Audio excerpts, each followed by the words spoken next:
aqui no YouTube. Estamos no nosso curso O Pregador com Propósito, no módulo de número 5, onde estamos tratando sobre o seguinte tema: a dinâmica da entrega e elocução. Nós estamos na aula de número 2, onde nós abordaremos o seguinte tema: a liturgia do movimento e domínio da tribuna. Na aula de hoje, você vai aprender como se comportar, como você deve ficar, agir, reagir em cima do púlpito. Então, se esse curso tem te abençoado, já deixa o seu like. Seu like é muito importante para o crescimento do canal. Seu comentário. Se não é inscrito, se inscreva no canal, deixe ativado o sino das notificações e vamos para mais uma aula transformadora, abençoadora, para a glória de Deus. Hoje nós vamos entrar aqui, queridos, em um terreno que muitos acabam negligenciando, mas que faz toda a diferença na recepção da sua mensagem. Você já assistiu a uma ministração onde o conteúdo era biblicamente rico, mas a postura do pregador parecia desconectada da palavra? Talvez um excesso de gesto, uma movimentação sem sentido, ou uma postura que transmitia insegurança? O fato é que o púlpito ou a tribuna é um lugar de autoridade espiritual. A forma como você ocupa esse espaço transmite, sim, uma mensagem silenciosa, mas extremamente poderosa. Por isso, o tema de hoje é esse: o domínio da tribuna, como se mover com intenção e reverência em cima do púlpito. O primeiro passo, queridos, é de fato, para dominarmos esse ambiente, é entender a natureza do lugar onde você está pisando. Precisamos estabelecer uma distinção clara, tá? Aqui. A tribuna não é um palco para você fazer uma performance artística ou um exibicionismo. Não. Ela é um espaço de entrega, de sacrifício e de proclamação da glória de Deus. Algo muito diferente. Então, quando você ocupa esse espaço, você está representando o reino, portanto, seu comportamento físico deve comunicar reverência e não distração, autoridade e não hesitação. O pregador maduro, ele não se apresenta, ele ministra. É diferente. Muitas vezes a gente foca tanto no que vamos dizer que esquecemos que o nosso corpo prega junto com a nossa voz. Estudos de comunicação afirmam que mais de metade da nossa mensagem é transmitida de forma não verbal. Você sabia disso? Pois é. No contexto da pregação, o seu corpo pode, primeiro, reforçar a sua autoridade ministerial. Segundo, transmitir confiança e clareza ao ouvinte. E terceiro, comunicar um profundo respeito ao ambiente sagrado. Por outro lado, movimentos desnecessários, como andar em círculos ou tiques repetitivos, criam um ruído que quebra a conexão espiritual e desvia a atenção da igreja para a pessoa do pregador. Deixa eu confessar algo aqui para vocês. Eu sempre tive um tique na hora de pregar. Tá? Qual? Eu ficava fechando e abrindo o botão do meu terno. Fechando e abrindo. Então eu segurava o microfone com uma mão, geralmente à direita, e à esquerda eu ficava abrindo, fechando, abrindo, fechando. Até o momento em que eu sentia confiança e aí parava de fazer isso. Mas nos primeiros minutos de nervosismo eu sempre fazia isso. E eu fiz isso por tanto tempo que algumas pessoas começaram a ter a gente como referência e tudo, e começaram a pregar, alguns a copiar literalmente a gente. E qual o problema nisso? O problema é que estavam repetindo até os meus tiques. O tique de abrir o botão do terno, o tique de passar o dedo no nariz, que isso aqui eu peguei do meu pai, passar o dedo no nariz, né, na ponta do nariz aqui, né? Então, são tiques meus, pequenos, mas o fato da pessoa ficar assistindo tantas minhas mensagens e querer tanto copiar, ser igual, que elas começaram a repetir até isso, sem perceber. Olha como isso é sério. Olha como isso é sério, né? Então, a gente precisa tomar esse cuidado. Eu, graças a Deus, consegui vencer isso. Só o nariz mesmo aqui, isso aqui é um costume desde criança, mas não interfere assim, porque eu não estou enfiando o dedo no nariz, eu estou passando aqui, né? Então, é diferente. Eu faço isso de forma a parecer que estou pensando, raciocinando. Então, ameniza a intensidade do problema, ok? Passa às vezes desapercebido. Talvez você já assistiu várias mensagens minhas e não percebeu, ok? Então, eu não sei qual é o tique que você tem. Eu, quando ia começar a pregar, eu tinha muito nervosismo. O que eu fazia? Eu segurava com a mão em cima do púlpito. O pedestal me ajudou muito numa época, porque eu me movimentava demais, de forma exagerada. Então eu coloquei o pedestal e me obrigou a ficar parado. Ao mesmo tempo, como eu sempre tive nervosismo, precisava segurar alguma coisa e não estava segurando o microfone, e uma mão segurava o microfone e a outra ficava com a mão no púlpito, até eu sentir segurança e aí eu me soltava. Então o pedestal me ajudou, porque ele me travava aqui e eu colocava as duas mãos em cima do púlpito e apenas ia gesticulando com uma, com outra, enquanto eu ia falando. Então, acabou me ajudando, de certa forma, né? Então, e quando eu parei de usar o pedestal, eu percebi que eu não ficava correndo mais. Ele me educou. Percebi uma vez, acho que a primeira vez que eu preguei sem o pedestal, na igreja não tinha, e foi a primeira vez que eu voltei a pregar sem o pedestal, eu percebi que eu preguei a mensagem inteira parado no mesmo lugar. Então, ele, querendo ou não, me educou bastante, tá? Então, se você tem esse problema, tá aí a dica, né? Não vai ser confortável no começo começar a pregar com pedestal se você não prega, mas vai ser muito bom, você vai gostar bastante, você vai se surpreender a hora que você acostumar com ele, tá bom? Toda vez que eu começo a voltar a andar muito, eu volto a usar o pedestal em alguns lugares. Prego um dia, 2 dias, 3 dias com o pedestal, aí largo ele, volto a pregar sem, enfim, tá? Contando isso para vocês porque tá dentro do nosso contexto da nossa aula aqui. Então, esses movimentos desnecessários, esses tiques repetitivos, eles criam ruído na sua pregação, eles quebram essa conexão. Isso pode atrapalhar a entrega da sua mensagem, tá?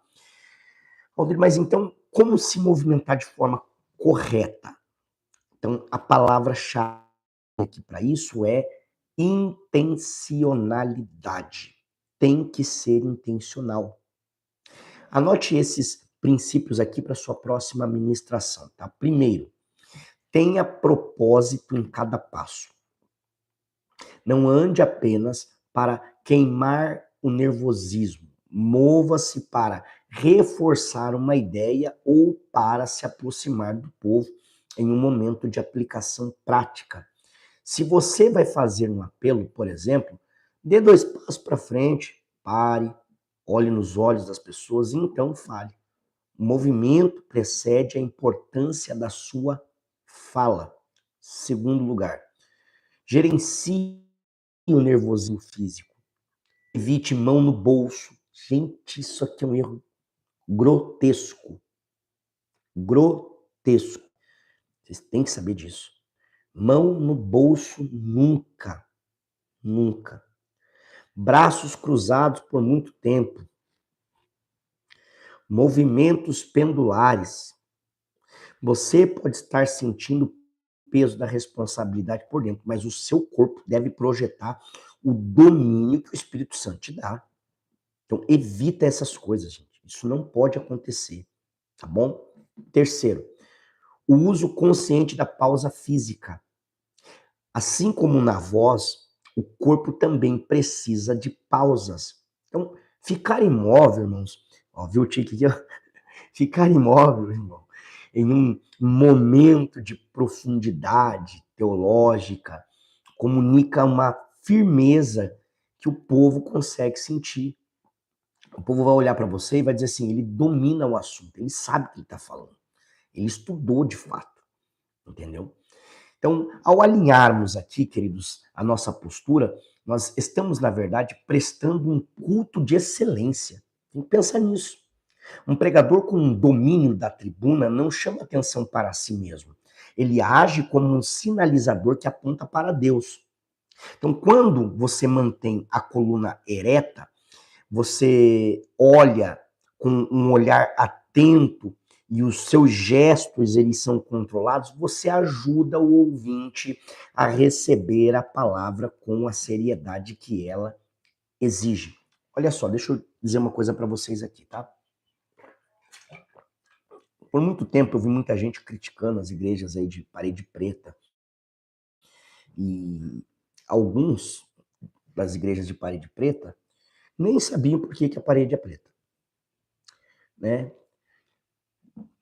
E eu sou um camarada muito curioso, para mim tudo tem que ter lógica, tudo tem que ter sentido. Eu ouvi algumas pessoas dizendo assim, não, é porque daí no escuro as pessoas sentem mais liberdade para poder adorar a Deus. Só que isso nunca. Eu falei, não é isso. E eu fui estudar, fui pesquisar, fui correr atrás, fui conversar com pessoas e entender por que da parede preta.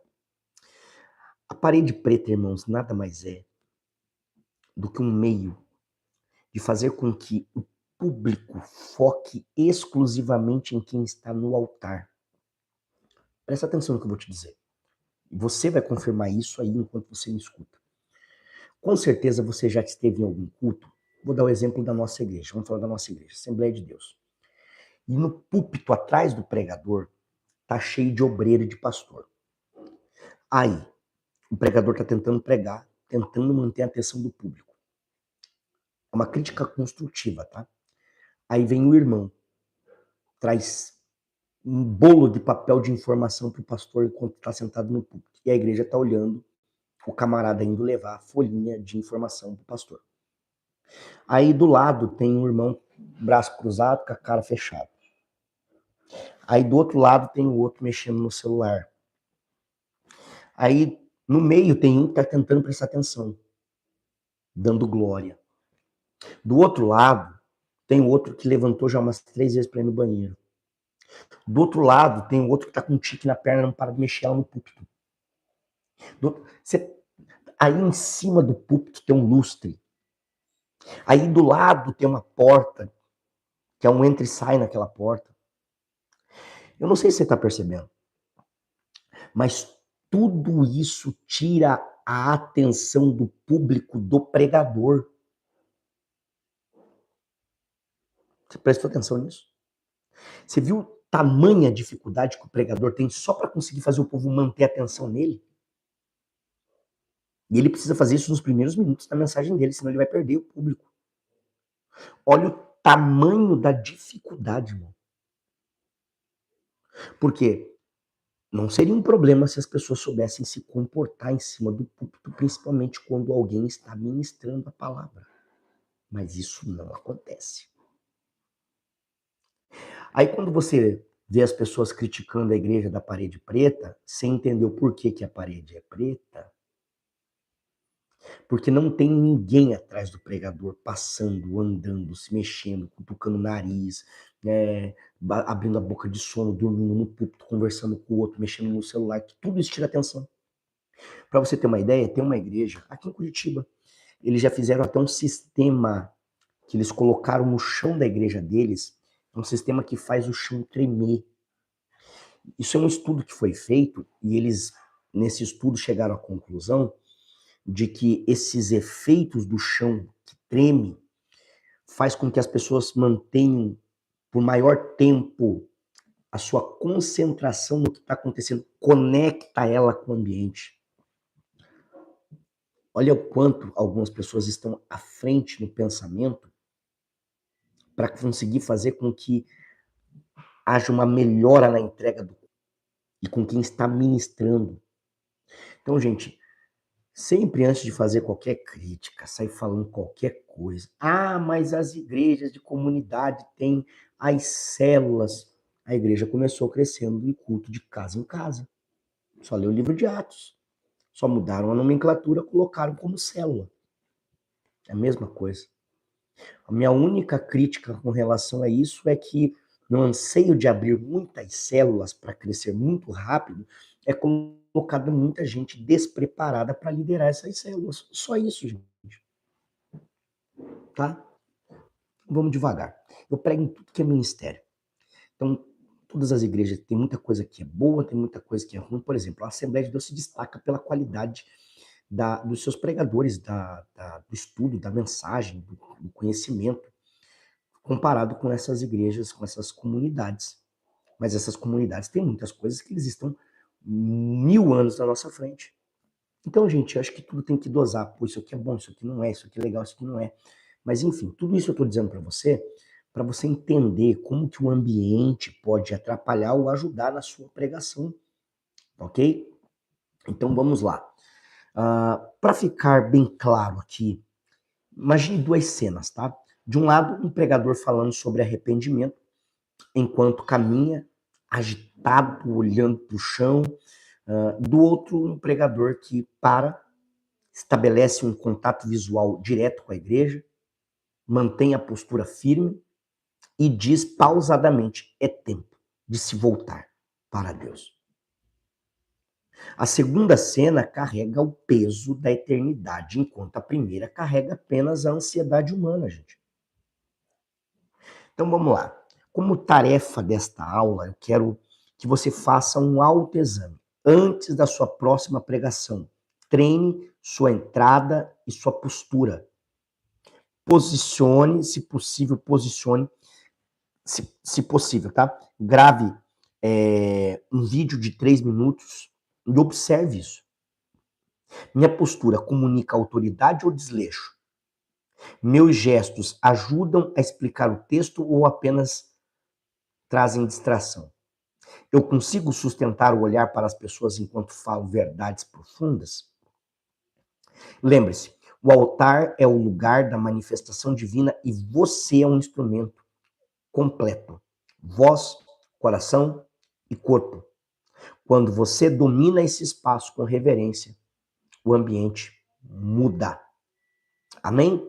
Na próxima aula aí, nós vamos falar sobre como gerar conexão real com o público sem se tornar um animador de auditório. Deus te abençoe e até a próxima aula.